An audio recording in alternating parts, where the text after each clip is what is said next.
Europe 1, il est 8h33, l'heure de la revue de presse. La revue de presse de Natacha Polony. Bonjour Natacha. Bonjour Thomas, bonjour Julie, bonjour à tous. Ce matin, une de vos journaux, il y aurait comme une certaine confusion. Et pas seulement parce que vos journaux, il va falloir aller les lire sur Internet. Alors pour Le Monde, face à la CGT, le gouvernement exclut le compromis. Libération confirme d'ailleurs, sur fond rougeoyant de palettes en flammes, bloqué.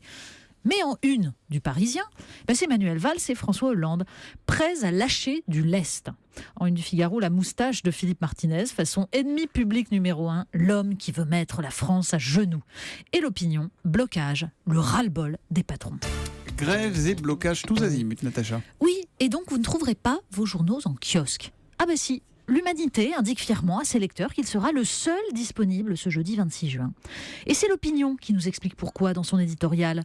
Jeudi 26 mai 2016, une date qui restera comme un de ces moments où l'on peut avoir honte de ce qu'est devenu l'action syndicale. La CGT a décidé de bloquer l'impression des journaux qui avaient refusé de publier sous la contrainte un tract appelant le gouvernement à retirer la loi travail. Nicolas Bétou, qui était d'ailleurs dans le journal de 8h aujourd'hui, parle d'une déplorable atteinte à la démocratie. Et le texte en question est en effet publié dans l'Humanité avec des accents triomphalistes. On y trouve la dénonciation d'un gouvernement qui se radicalise. La modernité, dit le texte, c'est le progrès social, pas la loi travail. Bon, la modernité, ça n'est visiblement pas le pluralisme. Dans les éditoriaux, alors on retrouve toujours les mêmes mots, bras de fer, impasse, dialogue de sourds.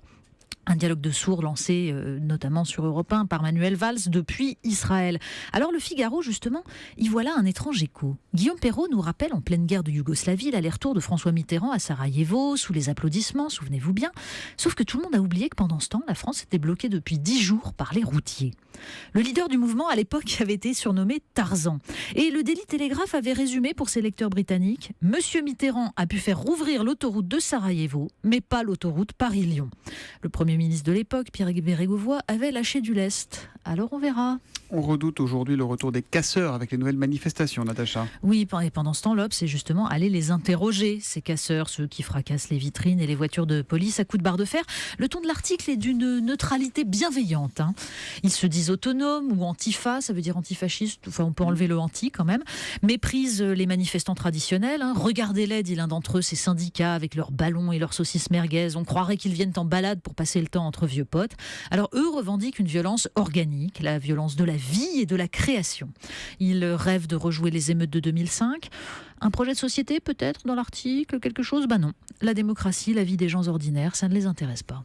Et on oublie qu'en ce moment se discute le traité sur le libre-échange. Exactement, et le véritable enjeu, celui qui explique l'opposition des Français à la loi travail, est sans doute là, dans les pages de Libération sur le TISA, l'accord international sur les services, qui vient s'ajouter au TAFTA, le traité de libre-échange avec les États-Unis, et au CESA, celui qui a déjà été négocié avec le Canada. Le but, abolir les droits de douane, uniformiser les normes. Pour le CESA, qui met en danger les appellations d'origine, seuls les Wallons font de la résistance, et Libé nous explique pourquoi. Mais le TISA, lui, a pour but d'en finir avec les vieux monopoles d'État sur les services publics. Tout doit être commerce. Et pendant ce temps, le point titre « Qui a peur des libéraux ?» et parle d'une révolution culturelle qui dérange, avec Emmanuel Macron et Alain Juppé en icône rebelle. C'est confondre peur et colère. Alors qui aurait un peu de mémoire se souviendrait du traité de libre-échange avec l'Angleterre qui avait ruiné le textile français. C'était en 1788. On ouvre peut-être les livres d'histoire, en tout cas on ouvre les manuels scolaires à présent. Oui, on n'y trouvera pas ça, parce que l'acceptation des peuples, ça se prépare, et la preuve est dans le Figaro avec un article sur les manuels scolaires réécrits pour se conformer à la réforme du collège. Des manuels qui consacrent, nous disent les professeurs, la culture du zapping, avec beaucoup d'images dans tous les sens et très peu de texte, la part belle à la bande dessinée et à la littérature de jeunesse, où l'on développe d'ailleurs son vocabulaire. Il y a des extraits avec des phrases telles que « t'es bonne »,« fais pas chier ». C'est sans doute un apprentissage de l'art de négocier pour plus tard. On termine avec un clin d'œil sympathique, Natacha. Mais oui, les patrons qui en ont ras-le-bol, nous dit l'opinion, ça ne les empêche pas de s'adonner au marketing festif. Et ça, c'est le Figaro qui nous apprend qu'ils sont donc invités à se retrouver à Bordeaux le 5 juin, puis en septembre sur les Champs-Élysées, en mobilette. La vraie mob. Oui, la bleue, vous savez. Voilà, un symbole anti-crise, paraît-il, et un moyen de fédérer l'entreprise autour d'un projet. Alors donc, pourquoi la bleue reprend du service ? Pour faire se rencontrer les clients, les fournisseurs qui, eux, suivront en voiture les patrons de PME en mobilette. Vous voyez, parce que le bureau, c'est tellement ringard, finalement. Bon, en espérant qu'ils trouveront quand même le bon vieux mélange pour la faire rouler, la mobilette. C'est pas facile non plus. La revue de presse de Natacha Polony, c'est tous les matins sur Europe 1 à 8h30. À demain, Natacha. Europe 1, 8h38.